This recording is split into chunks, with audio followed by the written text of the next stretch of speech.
you know, instrument, interest, Okay. just brief intros. Okay. Well, welcome to New School of Music in partnership with Monk's Jazz and Austin Jazz Society. This is our first annual youth jazz project. And my name is Andre Hayward. I'm a trombonist and also VP of Resources Development with the New School of Music. And I'm so happy to be working with this group and looking forward to wonderful masterclass today as well as tomorrow. And I'd like to take the time to let these wonderful young musicians introduce themselves. We'll start with our pianist. Hi, my name's Hunter. Yeah, I want you to come to the mic. Hi, my name's Hunter, and I'm currently a freshman at Eastman School of Music. I'm 18. I turned 19 in almost a month, a little more than a month, and very happy to be here, working with everyone and playing with everyone. Thanks. Excellent. Is this one? Yeah, okay, awesome. Hi, I go by Margot Zell. I am a student at USC Thornton School of Music. I'm a freshman. I'm 18. I'm a jazz vocalist. All right. Come on up. Yeah, yeah, come on up to the mic. Just want to make sure everybody hears. I'm Zach Walgren. I play bass. And I'm in the middle of my sophomore year at the Eastman School of Music. Yeah.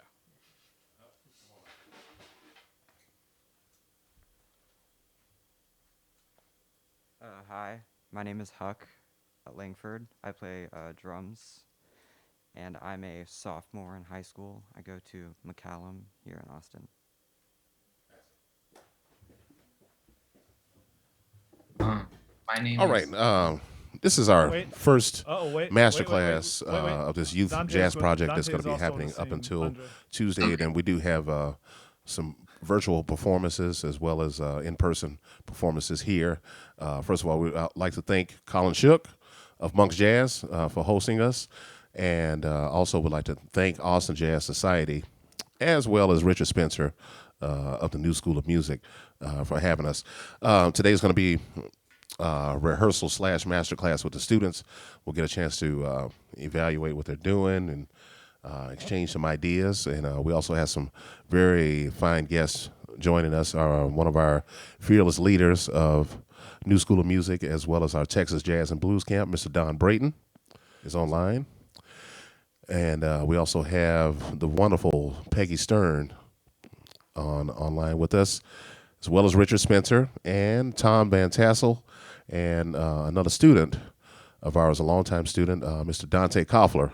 Haven't seen him in a long time. Hello, Dante. All right. Yeah, so I don't know if that last warm-up tune was recorded, but that was a blues that Margot has chosen for the set. Actually, I'd like to start with that again. Margot, could you tell us the name of that tune? So that tune was Twisted. It's just basically a standard jazz blues. There are some like different hits if you guys want to listen to them, and just like there's some little variances, but it's called Twisted. Yeah. Okay. Who composed that? Thelonious Monk? Question mark. Thelonious That's he. Okay. No, not Thelonious Monk. No, it's right. John I Hendricks, I have it believe. written down somewhere. I Well, should know this. I studied John it. Hendricks. Yes, Wardell Gray. Wardell Gray. That was the Okay, original. so And then Wardell Gray. Annie Ross. Yes. Okay. Annie Ross did the like lyrics and made okay. it famous for singing it. Okay. Was this performed by Lambert, Hendricks, and Ross by any Yes. chance? Mhm. Oh, okay. Okay, great. Yes. All right, great. All right, why don't we start that again?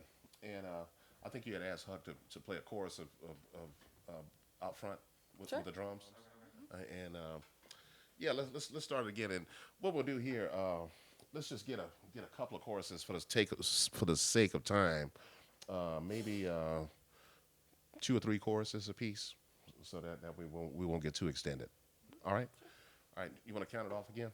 Sure. Do you want me to still do the full? There's like the singing takes up like 5 choruses. Do you want me to do all of that too? You can do all that. Yeah, do all that. Sure. Yeah. Awesome. All right. All right. 1, 2. Oh, 1, 2, 3.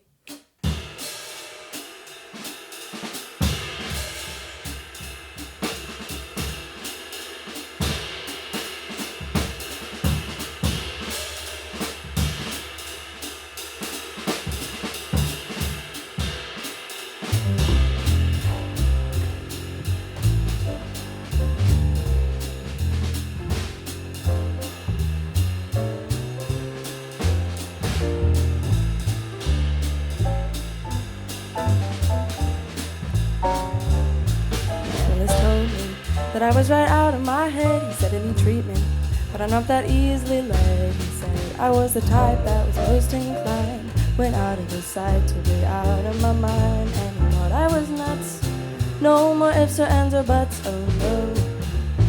My analyst told me that I was right out of my head. He said, I need treatment, but I'm not that easily led. He said, I was the type that was most inclined, went out of his sight to be out of my mind. And he thought I was nuts, no more ifs or ands or buts, oh no. They say as a child I appeared a little bit wild with all my crazy ideas, but I knew it was happening, I knew I was a genius. What's so strange when you know that you're a wizard at 3? I knew that this was meant to be. Well, I heard little children were supposed to sleep tight. That's why I drank a fifth of vodka one night. My parents got frantic, didn't know what to do, but I saw some crazy scenes before I came to. Now, do you think I was crazy? I may have been only 3, but I was swinging. They all loved at Acre and Bell, they all loved at Edison and also at Einstein. So why should I feel sorry if they just couldn't understand the reasoning and the logic that went on in my head? I had a brain, it was insane. Oh, how they used to laugh at me when I refused to ride on all those double-decker buses, all because there was no driver on the top.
Analyst told me that I was right out of my head. He said I need treatment, but I'm not that easily led. He said I was the type that was most inclined, went out of his sight to be out of my mind. And instead of one head, oh, I got 2.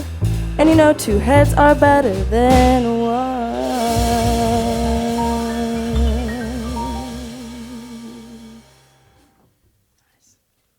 All right. That was great, guys. Felt good. Yeah, great job on that solo. Was that a solo by Annie Ross or? Yeah, no, that's just the way that Wardell played it. It's a very fun melody. It goes everywhere and does a lot of very interesting things. It took me quite a while to actually learn that piece. Oh, okay, Yeah. okay. Very good job with that. It was quite a feat learning that saxophone solo. Good scatting on that. All right, here we go. This is our master class, and we're going to go ahead and get started. First of all, I want to say great playing for everybody. Thought it felt good. Time felt really good. There's a couple little fine points that we could talk about. The only thing, Margot, I could have heard more of the lyric being stated. Just felt like I couldn't really hear the message, the lyric being delivered. you could just come out more in volume, if anything. And as far as the rhythm section is concerned, I would say Hunter, just a little bit more aggressive with your comping. If you can give Margot a little bit more support, more percussive comping, if you will. Like that Wayne Kelly kind of. Yeah. Wynn Kelly, certainly that type of thing. And there were moments, Huck, where I felt like the time was there, but at times I felt like you kept changing the textures. Particularly with the rise between the ride cymbal and the hi hat. So if we can find a way to keep that steady. Glenn sounded good for the most part, but once again, I think the overall consensus from everybody is I need to hear more of that hump, more of the percussive quality from everybody. Can I just hear the rhythm section by itself? Okay. We'll just play a couple of choruses. One, two, ready, and.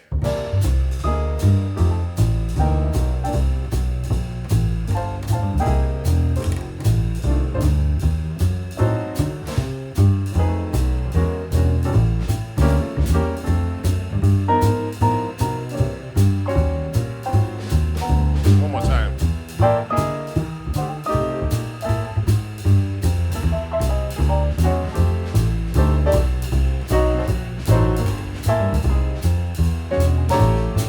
Yeah.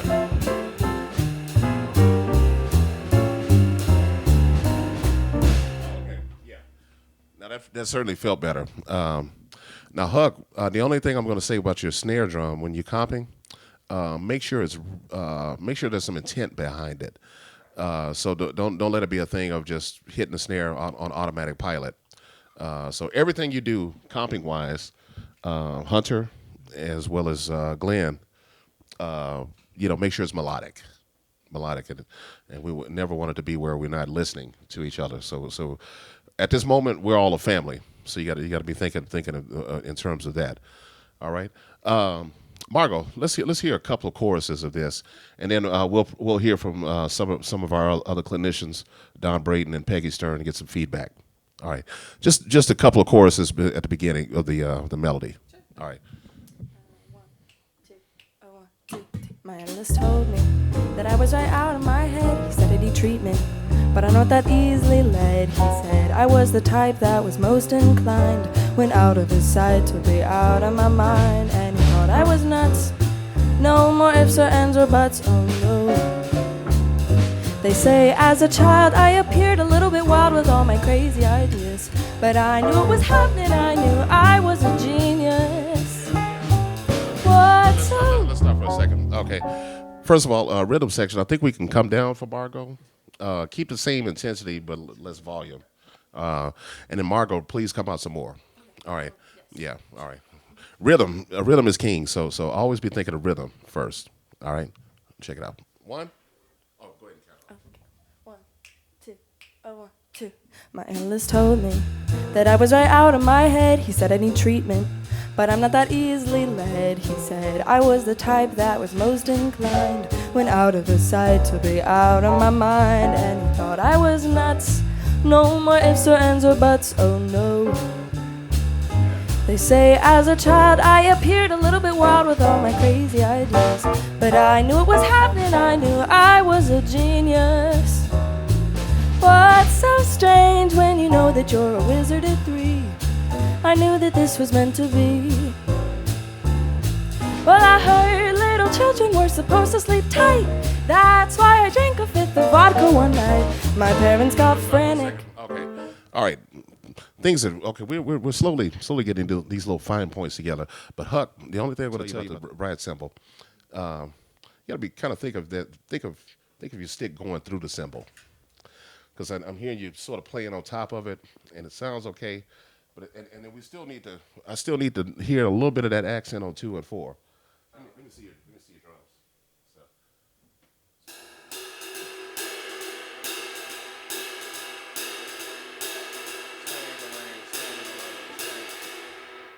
So in other words, Lawrence, I need to hear more of that triplet present.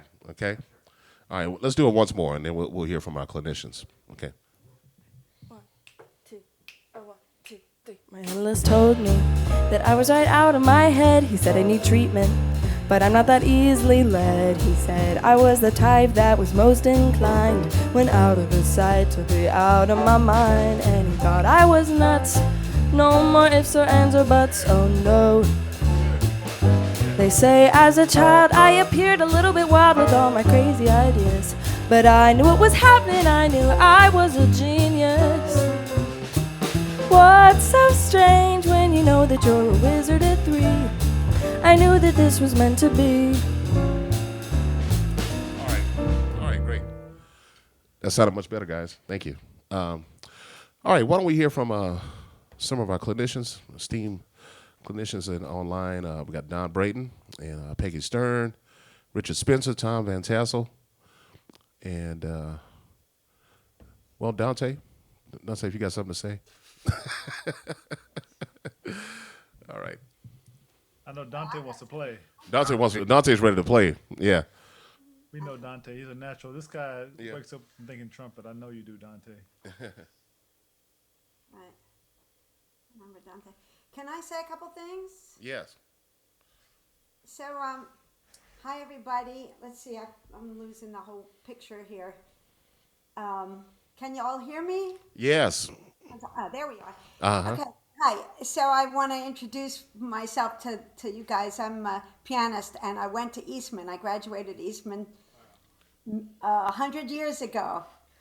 So Eastman is a special place. You guys are in really good hands. I'd love to talk to you about it at some point. I'm sure we will.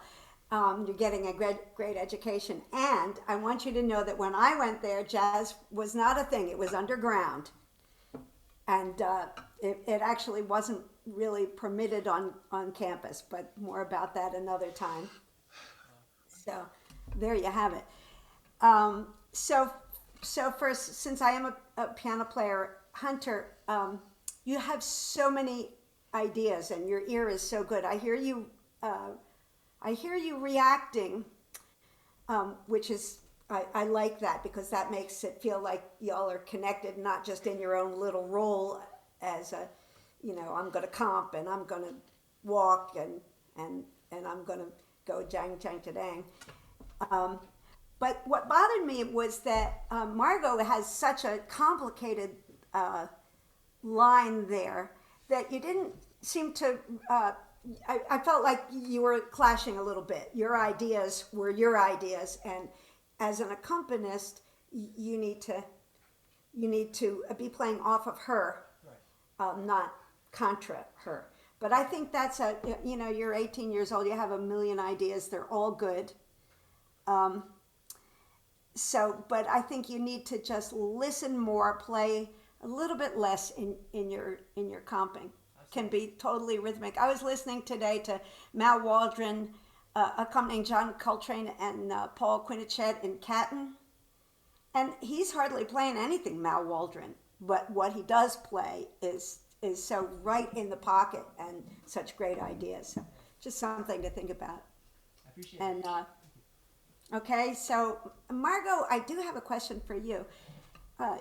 It's great what you've done, and you've memorized it, and it's amazing. And I do know that piece. Is that your range? Because I hear that your voice could be higher than what I'm hearing you sing. You mean like change the key up? I do mean that. I have sung it up. I've sung it in D. I brought it up to my vocal teacher, and she said that I should do it in C, so I started doing it in C more. But I've done it in D as well. Try E flat. Okay. Oh. Sure. You guys want I to can move it do up? that. Move it up to E flat.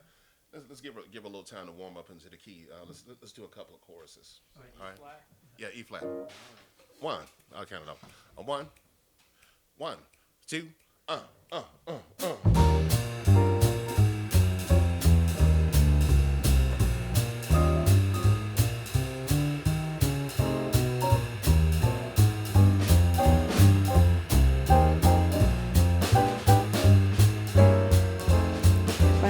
told me that I was right out of my head. He said I need treatment, but I'm not that easily led. He said I was the type that was most inclined, went out of his side to be out of my mind. And he thought I was nuts, no more ifs or ands or buts, oh no.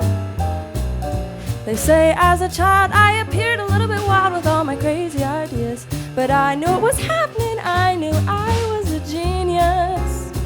What's so strange when you know that you're a wizard at 3? I knew that this was meant to be. Well, I heard. You know, Peggy, I think that's right. Sure, it gets very, very The melody, hard, but I can do it. the melody spoke a little better. Yes. Yeah, and so you're reaching and you're stretching, and that's okay. I'll get used to it for sure. I'll get used to it. It's okay. No, That's no. what we want you to do. I was going to suggest, what if you took it down a half step in D? Can we see how that sounds? Yeah. All right. Rhythm section once again. 1, a 1, 2, a 1, 2, ready, and.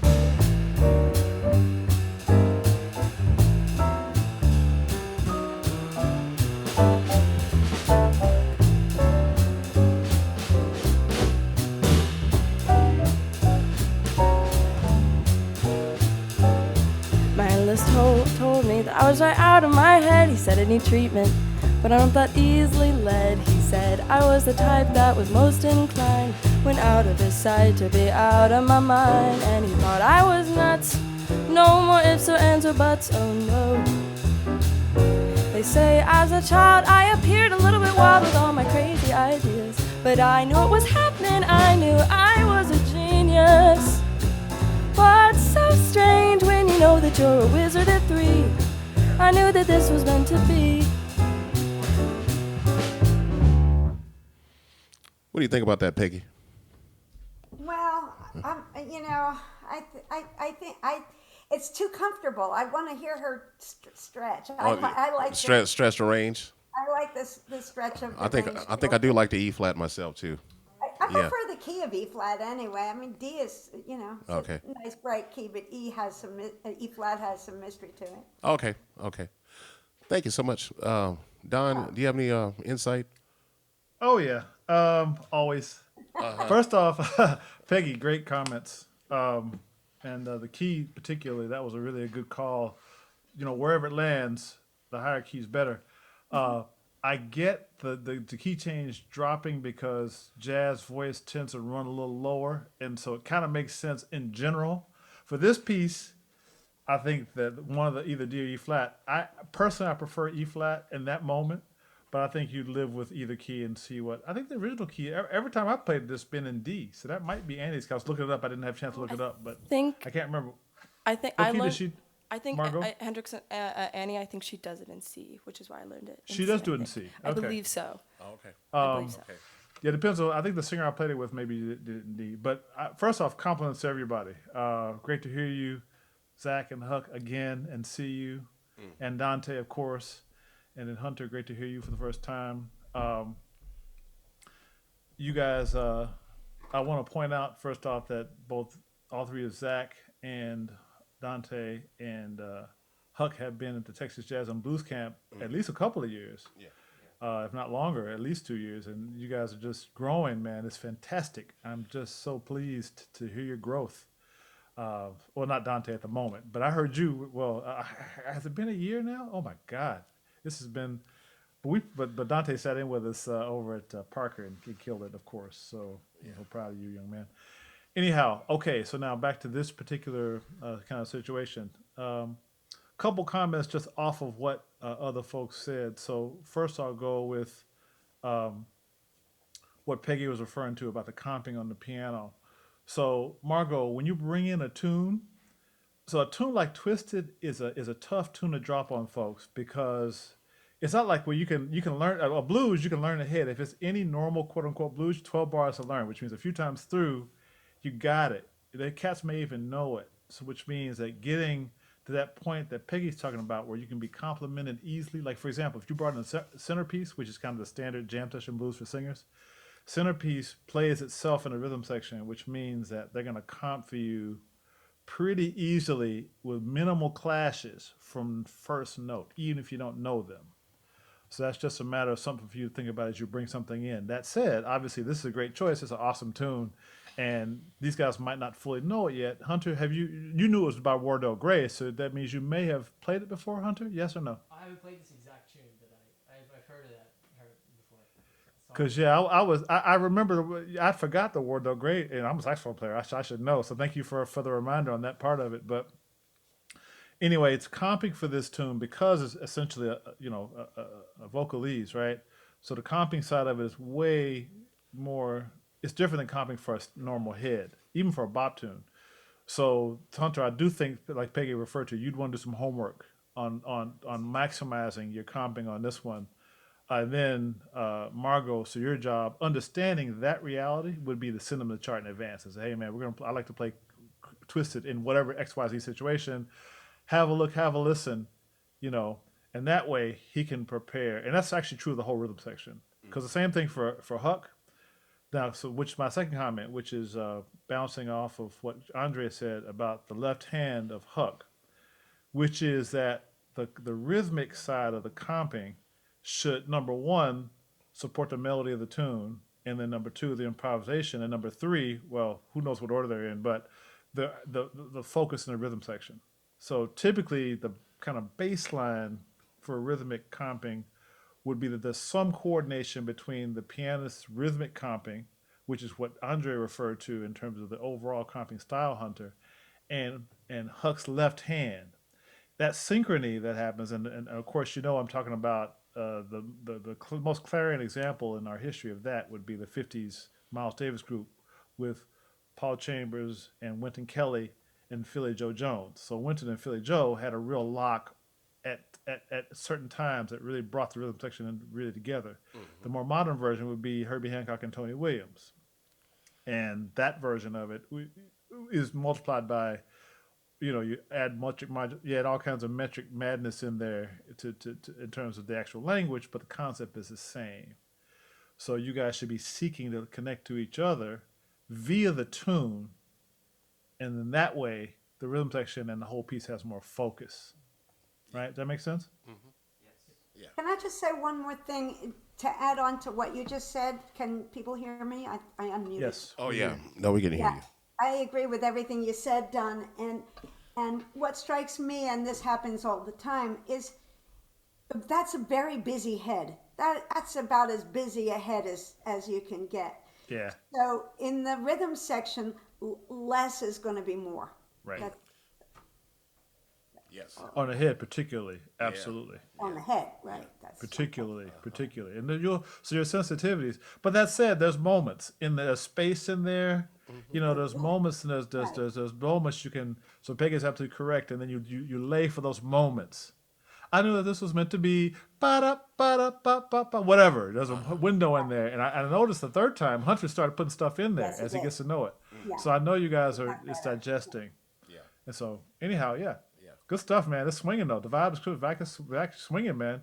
I hear you a lot stronger than last year. You were strong last year, but that's a big, nice jump, brother. Oh yeah. Eastman's doing you good. Yeah, guys. Yeah. These are all great points. Thank you, Don. Thank you, Peggy.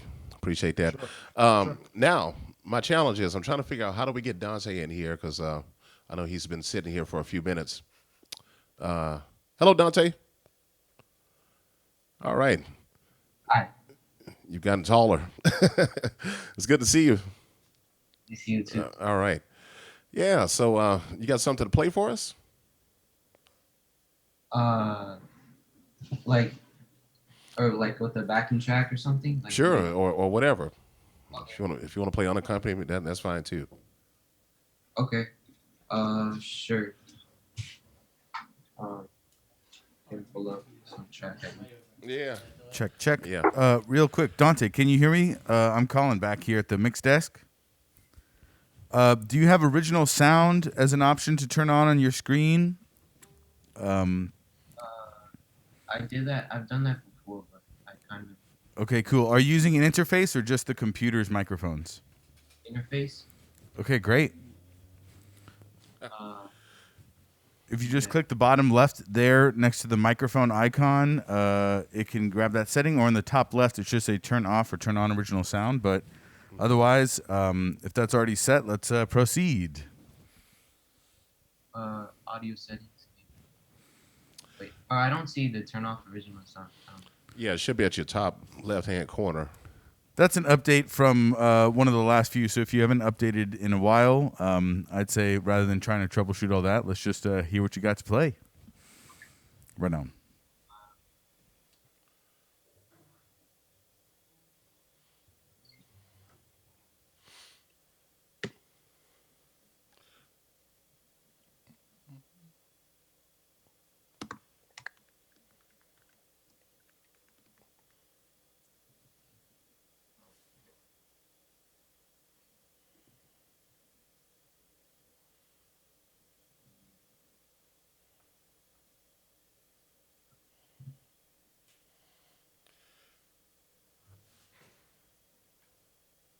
One, two, 1, 2, 3, 4. All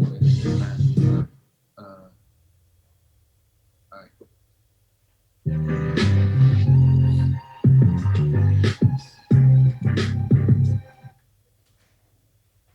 All right now.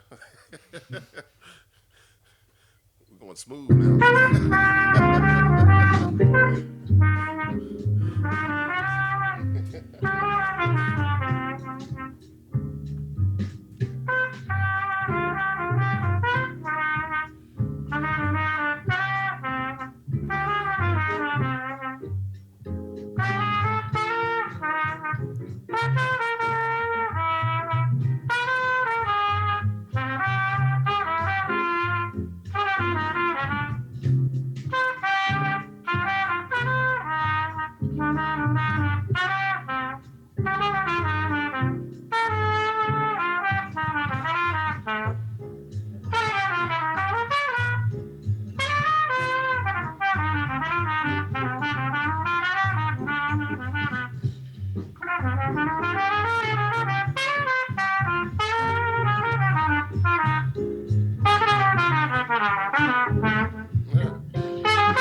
Yeah, Dante.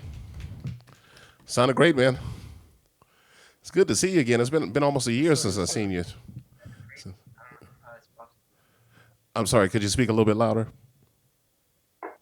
It's crazy. I haven't seen you in like so long. Yeah, Yeah. At least a yeah. year.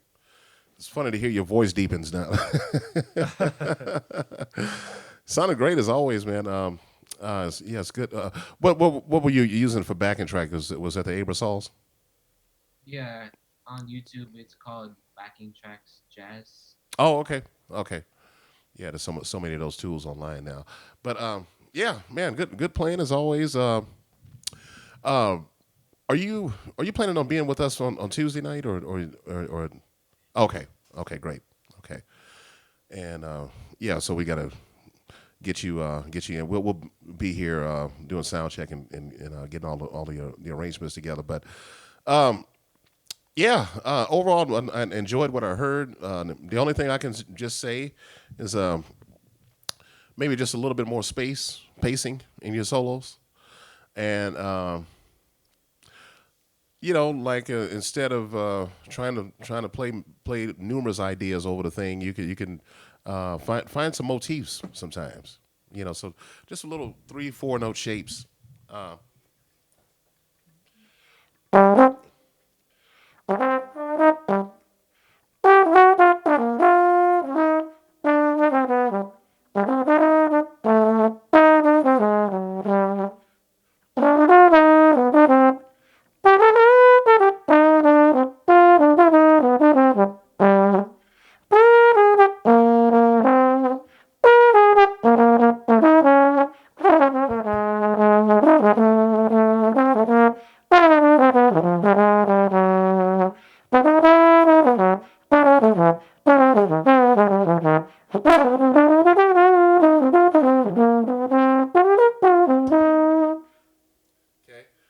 So like you look for some little motifs that you can develop, as you're going from chorus to chorus.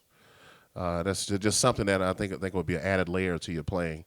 Because I hear the lineage and that you studying Lee, and I'm hearing you playing longer lines. That's another beautiful thing. Okay, all right. Any other feedback? Yeah. I'll throw in a couple things. You guys hear me okay? Yeah. Um, Dante, beautiful, beautiful tone and beautiful laid back feel. Let me ask you a question. On the A sections, are you have any kind of what concept are you thinking of on the A sections, if anything? Are you just totally blown by ear, or do you have some kind of concept going with how you approach the A sections, or does it vary?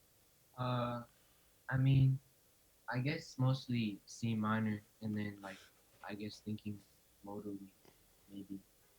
Um, yeah. Yeah, that's what I thought. So C Dorian minor, right?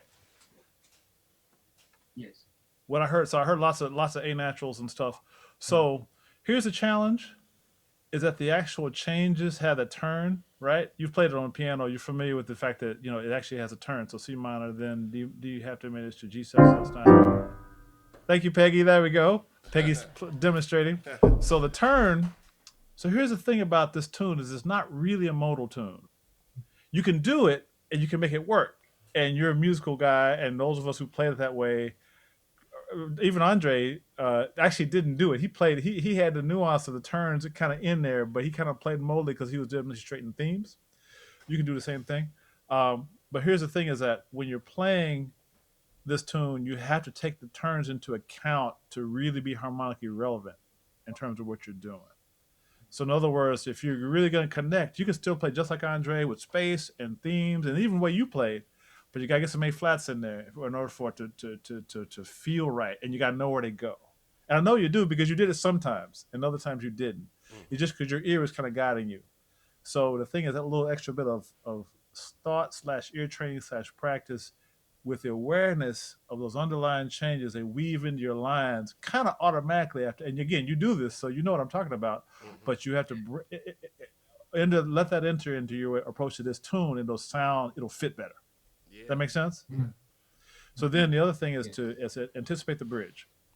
That kind of caught you by surprise. You went there and you got these again A naturals and stuff, but it's 2/5 to E flat. So A natural is not really going to be the move. I heard it on the first chorus. Second chorus, you played other stuff, but the first course I noticed it right away. You just went to your A natural modal G Dorian minor thing, and then boom, there was an E flat. Yeah. Well, the turn is there for sure. Even if cats are playing kind of modern, they're going to play that 2-5, send them to bridge, the D flat coming to the bridge. So again, you got to, again, to be harmonic, you don't have to do anything, but if you're targeting harmonic relevance, and you know what I mean by that, because there's something that's not a foreign idea to you, then you want to be mindful, set that bad boy. And even Andre did it. I could hear it in his little solo piece. He played something, and you did in your second and third chorus, especially the third chorus. I noticed you got an A flat in there and set up the E flat major. So because it was a B flat 7 with the A flat in it, right? Going to the E flat major. Yeah. So I peeped that. So you know what it is, but the consistency of that side based on that cognizance will make you more consistent in the harmonic relevance side of it. Yeah. That make sense? And Dante, just to add to what Don was saying about the A flats, one little clue, and you hear all the greats do it, is that the little tritone, the tritone of the 5. We call it the flat 6 dominant 7 to the 5 dominant 7. So in the key of C minor, your flat 6 would be A flat dominant 7 to the G7 to the C minor. Yeah. Yeah, so you hear that kind of sound, and so that, those are little movements, and it's simple moves, but it's effective, that you could be thinking about too. Okay, all right. And by the way, this is all prefaced by, again, beautiful tone, beautiful swing, and we love you. So this is all just to remind you. This is constructive criticism. This is exactly. Like, no, Dante, no more modals. Not that. Yeah, we're just adding to what you do and helping you refine it. So. Yeah. I figured you took it correctly, but I thought I'd just quick reminder there. Yeah. Peggy, you got some thoughts?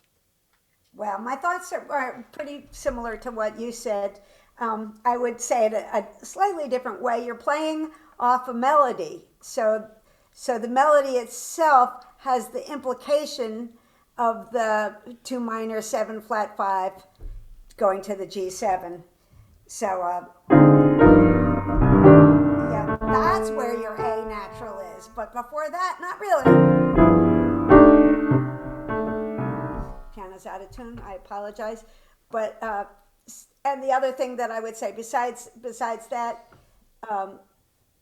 playing off the melody, remember that you're improvising from a song, so the song really counts.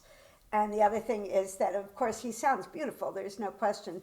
And again, so many ideas are tripping over each other a bit. More space, more breath. You have plenty of time. God knows you have years and years for all of those ideas. Yeah. Great. So that's all. All right. Excellent. I think we can move on. Nice. Thank you guys for Twisted. Good job, Margot and Hunter, Zach, and Huck. All right. Having a hard time remembering everybody's names, last names in particular. Hey, Andre? Yes, sir. Before we move on, you guys have any questions yourselves? Oh, yeah. Either Yeah, great. Hunter, Zach, or Margot, or Huck, or Dante? Yeah, and please come to the mic if you have any questions so we can all hear you. Okay. I have a slightly unrelated question. Peggy, is your real name Margaret? You're muted, Peggy. Oh, I can't hear you. Unmute yourself, Peggy. I'm never muted. You know that.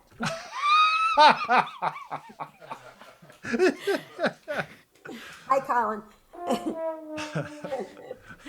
I was just wondering if my real name is Margaret, and my grandmother Yes. goes by Peggy. Her real name is Margaret, so I was wondering. Yes, I'm a Margaret, and it's from my aunt, and she was Aunt Peggy. So Oh, yes. wow. Perfect. That's perfect. I like Margot though. That's a great name. I'd Thank be you. happy. I with also that. go by Maggie a lot. People know me Oh, by really? both. Mm-hmm. Yeah. I'd stick with Margot.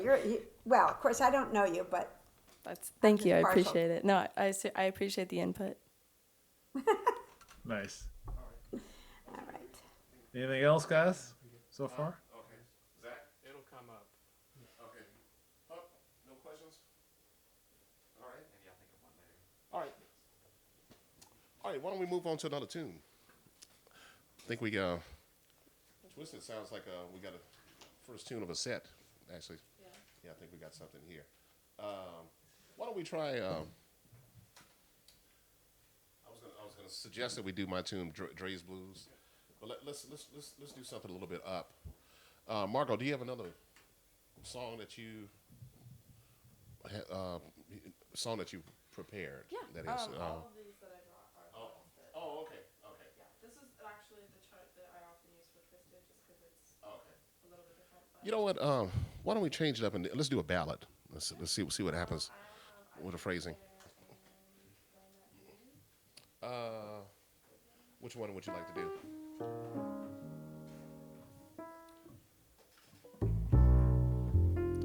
Um, no. Let's do which. Why don't you choose one? let's start with I should care. Okay. All right. Sounds good. Okay.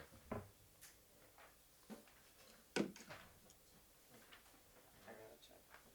Oh, there's no stand. I can sleep.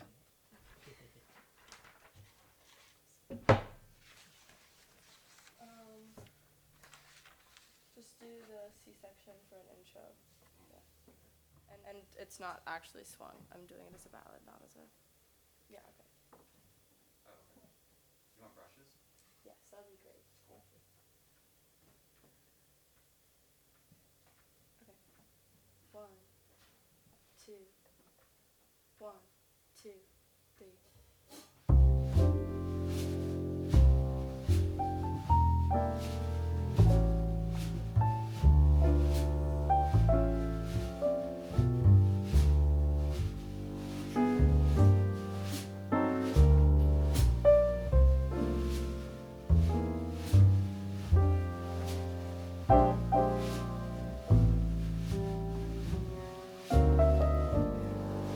I should care. I should go around weeping. I should care. I should go without sleeping. Strangely enough, I sleep well, except for a dream or two. But then I count my sheep well. It's funny how sheep can lull you to sleep. Oh, I should care. I should let it upset me. I should care, but it just doesn't get me. Maybe I will find someone as lovely as you. But I should care, and I do.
I should care.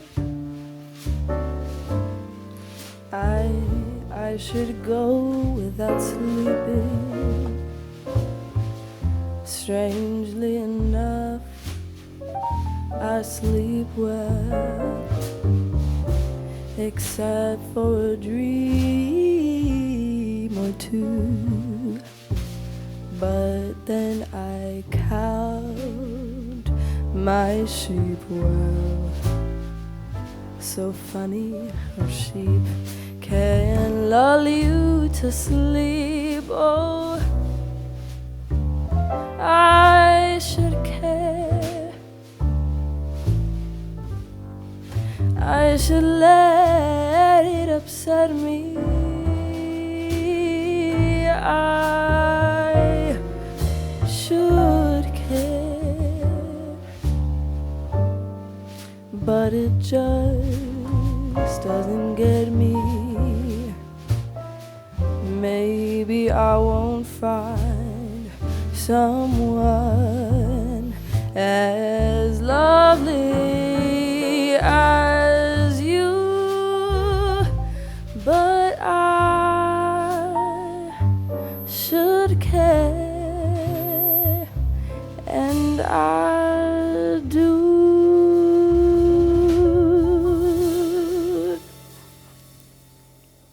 Probably want to do. I would do that differently. I'll do that differently.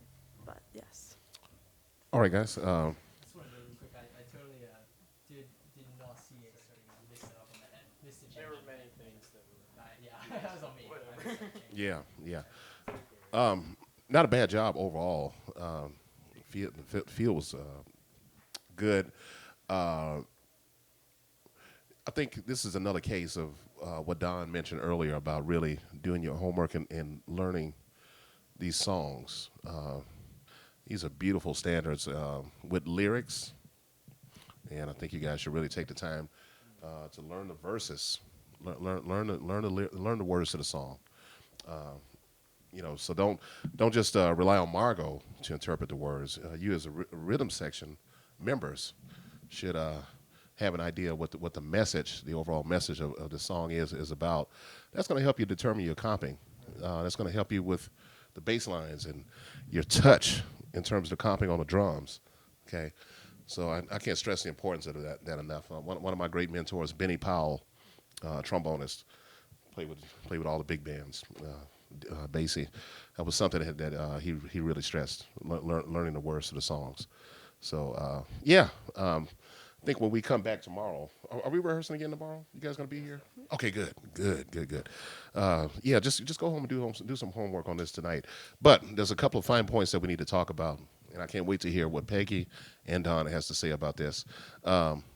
Margot, beautiful voice, beautiful interpretation. Love your sound, by the way. But there's a couple of things that can happen with ballads. There's two approaches. I, for one, I think of either the eighth note, 1 and 2 and 3 and 4 and this can go for the rhythm section too. In addition to that, I'm also thinking about quarter note triplets against the time. 6 against 4, if you will. 1, 2, 3, 4, 5, 6. 1, 2. The six against 4 really introduces the swing, and it keeps it rounded out. But you can have the best of both worlds, a marriage of the duple and the triple. So just think about starting your line. You can start your line on beat 1, on beat 2, beat 3, beat 4, or you have the option. You got more freedom in the bar than you think you do. Okay, so you can start your phrase on the and a 1, on the and a 2, and a 3, and a 4. So those are some things you can be thinking about, Hunter, with your comping too, as well as Zach in your bass line. This goes for Huck as well. So let's be thinking about that. I should care. Dun, dun, dun. Da da dee, da do wee, la do wee. 4, 5, 6. Boo doo da. Boo doo da dee doo ah dee dee dee dee doo doo da. Some kind of thing like that. So 6 against 4, or you can play off the eighth note with beats 1, 2, 3, 4, or the and a 1 and a 2. Can we just get into the melody a little bit? And Huck, once again, it's a concentration thing because man, you can play. And I love the way you play, but I think sometimes you get maybe a little sidetracked in the time. So we got to always be thinking about the music. Stay focused. Stay focused on the surroundings. Okay, because we don't want this to be a thing where four separate people are playing. So it's got to be a unit. All right, let's try it again. 1, I'll count it off, and I would say let's do this a little slower. Start at the head. Let's start right at the head. Okay, and Margot, just realize you got more freedom in the bar. Just think about it. Okay. Oh, what was that? My goodness. Get that dog. Okay. All right, 1. That's okay. 1, 2. 1, 2. Ready. I should care. I should let it upset me. I should care. Yeah, let's stop for a second. Okay, now we're starting to get to something. So what if you really delayed it? 1, 2, 3. The end of 3. Or what if you did 1, 2, 3, 4. I should care. Yeah. It just opens up a whole another level of phrasing, conversational like. That's what we're looking for. Mm-hmm. Okay, let's try it again. 1. Margot, why don't you count it off? All right. 1, 2. 1, 2, 3, 4. I should care. I should go around weeping. I should care. I should go without sleeping. Strangely enough, I sleep well, except for a dream or two. I'll stop again because that doesn't need for us to go through the whole tune. But I just want to touch on these little fine points. And Huck, just leaving more sensitivity with your brushes, and really, although you don't know the words of this song right now, you guys are going to do your homework, I assume, tonight. Really study that song tonight, and pay attention to Margot's interpretation of the lyric. Okay, all right. I'll say overall in general, rhythm section. Let's get even softer. Immediately, what comes to mind and is the great Betty Carter. Don and I performed with her for many years, and boy, she can really take a ballad and slow it down. So we got to learn this even at this early stage of development. Learn how to really pace. Okay, let's try it again. Sure. All right. 1, 2, 1, 2, 3, 4. I should care. I should go around weeping. That's beautiful. Keep that time together, though. I should care. I should go without sleeping. Strangely enough, I sleep well, except for a dream or two. But then I count my sheep well. Funny how sheep can lull you to sleep. Oh, I should care. I should let it upset me. I should care. But it just doesn't get me. Maybe I won't find someone as lovely as you, but I should care, and I do. Okay, we got to get an ending together. I'd probably do, yeah, I'd we'll probably, work on that. yes. Work on that. Marco, you can either conduct us, or I'm kind of hearing a set of changes. I'm actually curious about what Peggy would think of and a good ending for this. So Peggy, if you want to chime in, please. I'd like to hear what you have to say. I wasn't thinking about the ending yet. Okay. Because I was stuck on her. The climax of the tune. This is only a G. It's not high. You need to give yourself a break there and just belt that thing. Sure. That's the climax of the tune. You need air. And again, I'm going to say, I think you're singing lower than your register is going to end up being. Just that's my vote. Okay. But we'll see. Sure. But, and also, there's a very important point that I want to make. A lot of vocalists make the mistake of phrasing everything after the pianist and the bass player have stated the chord. Da, da, you'll come in on the second beat or the second part of the first beat, but never. And what Andre was suggesting with his phrasing was that a lot of that happens, that commitment happens before the chord changes, not after it changes, because then it's like you're chasing the harmony after someone else stated it.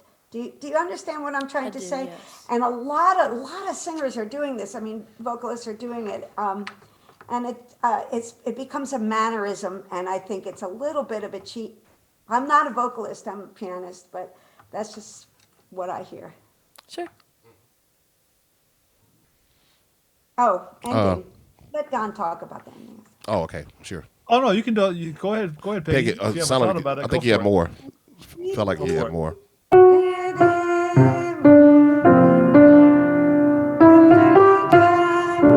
don't know. You could do anything.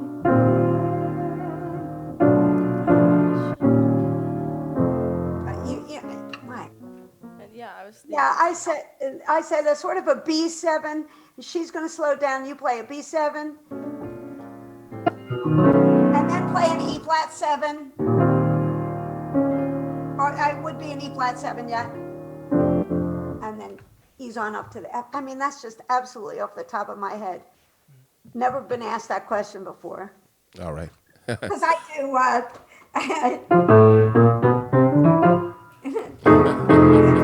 And you don't want.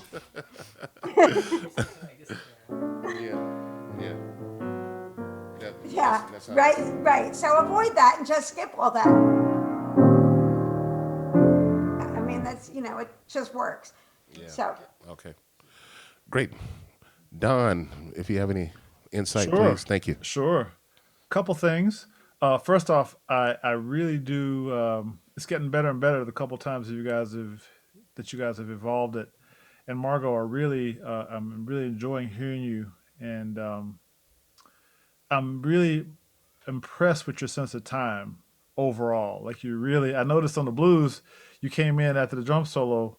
You came in a beat early, and you corrected it within a half a measure. You were boom, like in the first phrase. You already got, my analyst told me the next phrase you were back into. I was like, damn. Because I know plenty of singers, Peggy, I know the cats, Peggy, we've all seen it. The whole chorus is a beat off. And we're like, then we adjust or whatever. But you nailed it. I mean, I'm sorry, your sense of time, your perception, and your execution of time is really good. And I also noticed that you were stretched it a lot after Andre gave you that feedback, even more than you had already been stretching it. And then Peggy's feedback, of course, is great because you want to go the other way, right, as well, anticipating the phrasing. So what I would say to you, what I would add is that just be a little more mindful of the actual English language, because I noticed, for example, one of the times that we stopped the melody early, you said up and then set got separated, for example, and obviously in the real world we presumably, especially if we're going conversational, we're going to keep those together upset, and those two syllable and three syllable words, be mindful of keeping them intact as you sing them, Yeah, and that's the then same thing that happened to expect. Just kind of stood out there all by itself. well, but expect was accept. No, well, that was accept though. I thought that was accept. I thought the Right. accepting was cool because Because accept, it my just, opinion, uh, because it was accept. yeah. Boom, sleep. So I thought that was I kind of liked that actually personally, but it was hanging out there. But I think there was no point for accept. I think are we right? Which way, Margot? What about accept? I liked doing it just to. It's like a little cliffhanger. It's like, oh, Little what's she gonna say? cliffhanger, little Yeah. cliffhanger. So that's how I interpreted the accept, and then accept for a dream or two. You followed up with the phrase, but that could be more of a personal thing. But you thought it through, and that's it. So if you're mindful of it and you intend it, cool. Then we can like it or not, but you have an intention. So that would be my overall comment about lyric phrasing with regards to the English language aspect of it. Just make sure that you know, uh, sleep well, eat well. Like you turn sleep well, eat well, those into one word. So that was another thing. It happened a few times where it's monosyllabic words become multisyllabic. Like my daughter, who when she was 2 and 3 would be singing songs based on that stuff, and she'd be like, "What that? What does that mean? What does eat well mean?" No, it's eat well, dear. Kind of thing. So that kind of thing is to just be mindful of how you want to phrase the actual English side of it, with vis-a-vis the time and the actual time phrasing of it and the harmonic part of it. I thought Peggy's point about the peak, you kind of mono level there with the whole thing. So you could have you go ahead and look for, in terms of expressing the story, you can look for those moments to build more dynamic. And the rhythm section also should be mindful of that part of it too. So that's a little more nuanced, because it's really beautiful what you did, but that would add a little more emotional impact, or at least the impact would be more apparent. That makes sense? And my other comment, just for the rhythm section, it's settled a lot better. The first time you did it was very unsettled time wise, kind of rushed. Zach, you were pushing the time against Huck, and so it didn't really lay in a pocket. So the second time when you played softer, Andre said there I played softer, it laid a lot better. So just be mindful of everyone where the pulse is and where you are with respect to the pulse, because you don't want to slow down. That's we all have been there where the ballad has gone down to like 47, and we're like, it should be like 56, and we're like at 46, and we're dying now because it's so like you don't want to go there, you know. I should, So find the balance between keeping whatever it is and not having to be too pushed in the Can rhythm I say section. one more thing Of course. about that? Of course. Um, so I might tend to, at that tempo, and maybe it's just me and I'm impatient. Hunter, this may be for you to make happen if you want it to. You could swing that. You could swing your chords. You could go. It's very slow, and it wasn't. It could go into swing. What does anybody else think about that? You don't change the tempo, but it becomes. It goes from A little double, if you will.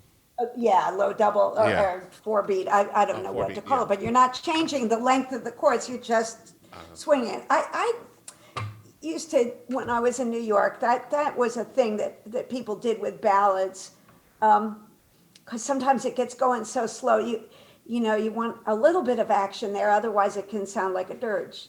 Yeah, the key is to pick the right tempo. You're right. You're 100% correct, Peggy. And the key is to pick the right tempo so that it doesn't go dirgy, unless it's Betty Carter. Because Betty, I did many gigs with her, and she was a queen of. But the rhythm sections was so focused, and she was focused. Her time was so focused that she'd pull it off like no one else. And the other one is Shirley Horn. Shirley Horn can tempo of ballad like no one on the planet ever has been that I've ever. Even Betty, like she has her own unique. Yeah. So I think you just depends on the situation. But the correct tempo is the key, and then everyone's mindful of that, but not chasing each other to try to Right. find each other with it. And that takes practice, to both in general and then in particular with a certain unit, as Andre said. I'm going to say one more thing because this will be over before we know it, and I haven't said a word to the rhythm section yet. And I just want to say, both these guys sound great. My Eastman friend Zach, that is a beautiful bass sound you've got going there, and nice groove. It you rush a little bit, but that goes with the territory, and that's better than anything else. So. And the same thing. I remember Huck. He was a little boy. Now he's a young man, and Huck sounds great. So everybody sounds great. I just concentrate on the singer and the pianist. It's just what happens. But y'all sounded great. All right. Dante, can you hear us? Yeah. Oh, Dante. Oh, great. Dante, do you know this tune at all?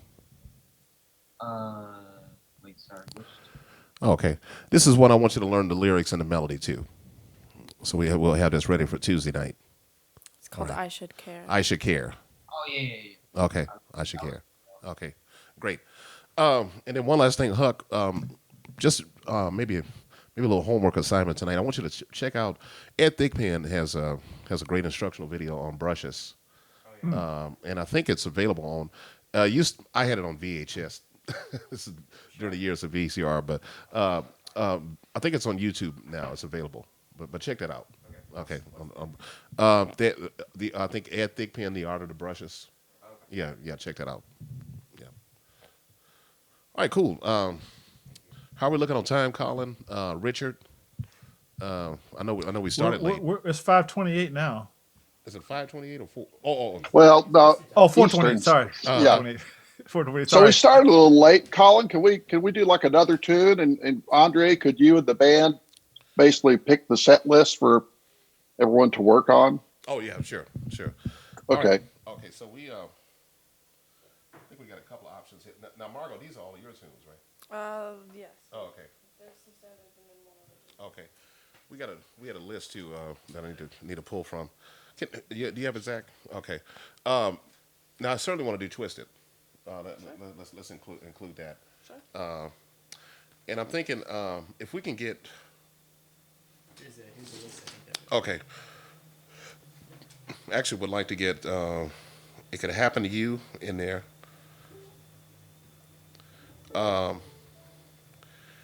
Nika's Dream would be great. I think Dante said he's comfortable with playing that. So we'll start. My thinking is if we start, let's get a blues in here first. Because by the way, how much time do we have on the show? It is a 90-minute set, right? Actually, it's going to be a 60-minute 60 plus minutes. 60 minutes. plus a little intro talking. Oh, okay. So probably guys are more like a 45 to 50 minutes of music. 50 minutes. Okay. When you say Don? Yeah. Yeah. Okay. Oh, okay. Good. All right. And on that note, though, the band, I want to make sure y'all know that you're going to be able to do a Q&A with Don and Christian McBride and the people that he's with. So please stick around and stay there if you can. I don't know. Would you guys be staying or would you go home? I would stay. Yeah. absolutely. Okay. All right. Well, beautiful. It's a great, Okay. it'll be a great evening. And so that will run until, as far as we'll talk Central times here, essentially 7:30 to 9:30 Central, maybe as late as 9:45. And then we're going to have a pretty hard cut from 8:30 to Don's set because he's going to have Murali Coriel, Christian McBride, and Dave Stryker with him. Okay. Now, I do see Billy's Bounce on this list. And it's in the key of B flat. Margot, are you familiar with Billy's? Mm-hmm. Yeah, Okay. I have a track. Okay, good. Okay. Why don't we start? That'll be our first tune. Billy's Bounce. I'm going to write this down, and then later tonight I'll include that in the Dropbox. Yeah, so we'll do. If it's an hour set, we might have to trim a few too. I don't know if that could be an hour. It might be a little over. I'm sure we're not gonna do all these things, but it's just good to have them. Yeah. Dennis Bounce, and why don't we get let's get Nika's Dream in there next. Okay, Nika's Dream. And I'm just writing this down for my own notes. I'll you guys have access to the folder, right? The Dropbox folder? Yeah. Oh, okay. All right, great. All of these are also in there. all these Okay. tracks. Yeah. Margot, let's get your, well, actually what I want to do for, let's get, you know what? Let's bounce Nika's Dream. Let's get your Twisted in there. Twisted, yeah. Twisted. I like your handwriting. Oh, thank you. And then we'll do I Should Care. Let's give us 4 tunes. Do you want to get my tune Dre's Blues? Yeah. I don't know if have you guys heard a recording of this or Yes, some of you've already played it. Okay. Dre's Blues.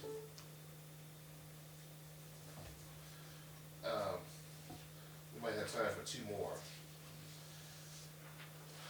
What are you guys thinking? Either we do Days of Wine and Roses or Joy Spring? Days of Wine and Roses. Days of Wine? Okay. Okay, Days of Wine and Roses. Okay.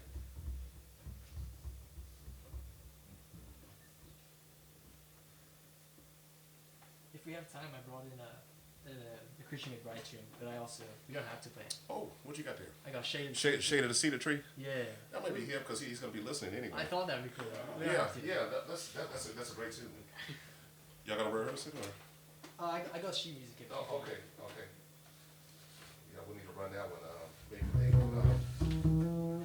tomorrow sometime. Let's put that in there. Shade Shade of the Cedar Tree. Shade of the Cedar Tree. Okay. Yeah, that's a great one. Yeah. And then I guess I'm just putting the extra here because I don't know how, we got souls and play. Why don't we end with I don't see it on the list, but be nice if we can get maybe a rhythm changes tune of some sort. What you guys think? Sure. Yeah. Okay. You got a head in mind, or you want me to choose it? Serpent's Tooth, Mall's Day. Serpent's Tooth? Oh yeah, okay. That's just the last one I played. We don't have to. We may not. Well, that's a great one, but we may not have time to run it, run the line, kind of involved. But why don't we do something like we'll just do Oleo? Yeah, y'all do that. Okay, I think that'll do it for a set. So 1, 2, 3, 3, 4, 5, 6. That's 8 tunes. Yeah, that's plenty of time. Okay. All right, Richard, Don, Peggy, we got a set list here, so I'll all right. get that going and put that in the Dropbox. All right, perfect. And just a quick note, tomorrow is going to be 5 p.m. start. Yes. So if everyone Okay. could get there and be ready to play at 5, that would be great. Oh, okay. That sounds good. And Dante is going to Zoom in again. And I guess as Andre mentioned, if you can come in earlier on Tuesday, just kind of run the tunes. Yeah. And Tuesday is a 7:30 start on the show. So 6:30, is that cool? Yeah, that's Colin? Yeah. Oh, okay. Good deal. Okay. All right, guys. I think we got time for one more. Let's go ahead and run Dre's Blues really fast.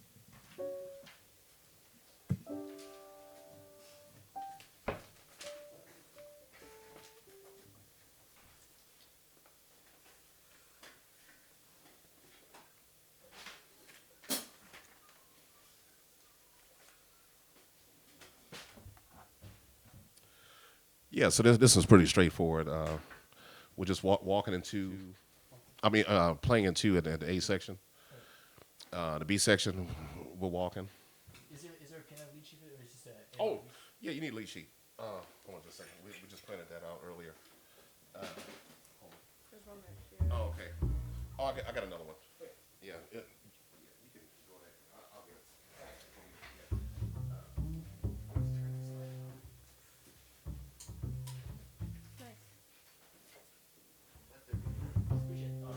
Thank you.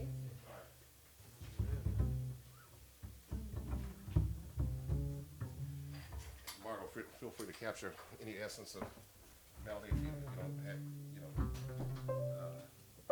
Yeah, so here's a tempo right here. One, a two, a one, two, ready.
Let's try it again. And let's get a little bit more settled in the time this time. Okay. We can just take. Let's start at the bridge. Okay. All right. And make sure you that little chromatic descent. Right there. And, yeah. Okay. All right.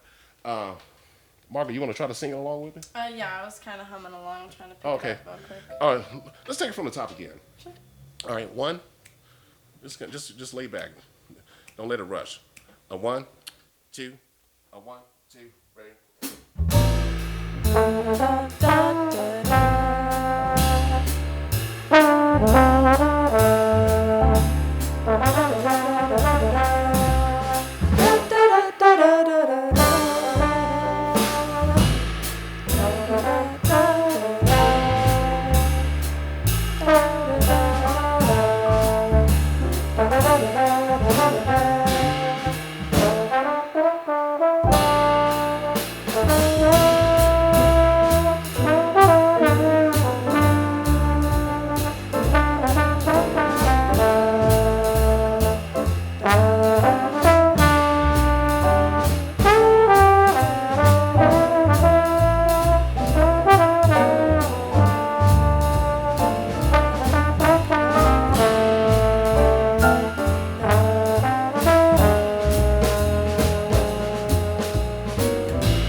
Let's get a good center on this.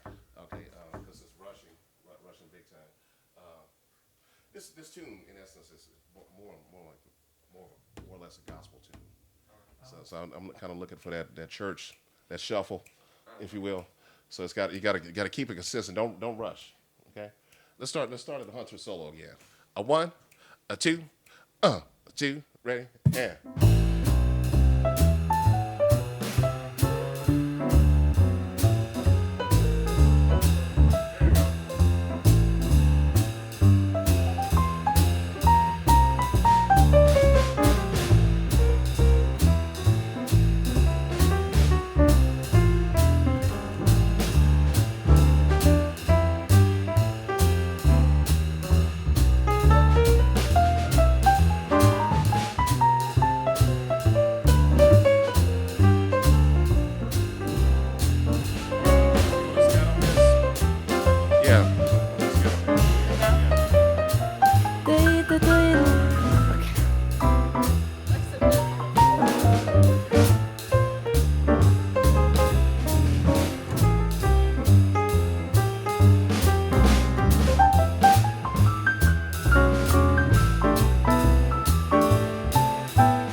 Let's really concentrate on the time feel, making it feel good. Because at this point, I know we've been here for a while, but let's still concentrate on the music, making that time feel good. It's got to dance. All right, one, a two, a one, two, ready,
Don, Peggy, any feedback? Yeah, yeah. Margot is stretching. Yeah. I like it. Thanks. I Thanks. like it. Thanks. And a comment from Hunter, to Hunter, I mean. These ideas are really good ideas. Sometimes I feel that I would love you to sing what you're playing in a solo. Oh, thank you. Thank you. And sing along with it. That way you have to breathe.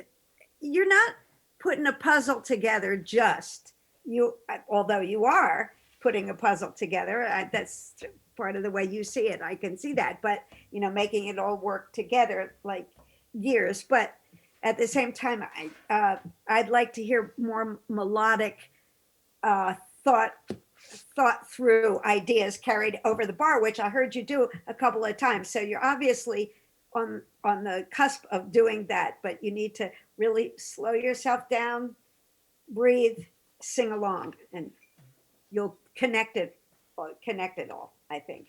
And bass player Zach, you were rushing a bit, I thought, and Huck too, just a little bit. It never really settled. It wants to be a little dirtier than you guys. Yeah. Make it dirty. It's grease. What? A little grease. Yeah, a Okay. little grease. Yeah. All right, Don. Yeah, needs a little more stank, as they say. Another jazz technical term. There you go. I would say to Huck, this would be, you might put just a little more emphasis on the quarter note, and it can definitely it definitely feels a little bit rushed. So just lay in that quarter, like the organ. Check out the organ drummers. Check out Joe Dukes. Like if you really want to get a handle on these kind of feels, it's organ's different than bass, so it's gonna be a little different. But just check out how the organ guys play, and that'll give you some. Joe Dukes is a guy with Jack McDuff. But you can check out pretty much any of the '50s drummers and just listen to how the quarter note lays, because that quarter note, when you put it in the right place, really locks the groove in a way that's that's unique and special. Kenny Clark might be a good person to check out for that. Against the bass, and just really, and then if it's just a little touch more laid back and a little more locked in, I think it'll groove better. And definitely, Andre also hinted at shuffle, so you might throw a little bit of that in there. Throw a little bit of like a Blakey, check out Monin or something. Like really, just get a little hint of the little light, not a heavy shuffle, but a light shuffle. That'll really make the piece bounce like it should. Right now, it's a little bit still a little bit unsettled. I think for the vocal, two comments. Number one, I think that the vocal on the melody, given that it's a couple of days, I would say, Margot, focus on the A's, and then when it's in two feel, and then when it's in the 4/4 in the bridge, maybe just trombone, just texturally. Yeah. So in other words, there's a blend there between let's say the two horns, and maybe Dante's in there too. I think can't remember. Dante's played this with me in harmonies before. That's harmony before. Yeah. So then, if the voice kind of is in there with the A sections, and that way it gives you a little less, because you should, whatever you do, Margot, should be tight with the horns. Yeah. And so if you focus on just the A's, you'll get, which is basically two A's you have to learn, because the last A is the same as the first A, I believe, or close. And then the second A has got that last two bar phrase is a little bit different on the second A. So I would say focus on that, lock it in with the horns, and let the horns have it for the bridge. That's what I think. Andre, you might have a different opinion about that. I'm just thinking that. Oh no, that's good feedback. I would like for Dante. That interaction would be great. Yeah, so you can actually lay out on the bridge and sure, yeah, that's fine. And sing the A's for us. Yeah, that's so good. Yeah. And then Margot, my other comment to you about scatting is, so when you're scatting on something like this, you're really emulating a horn player a bit.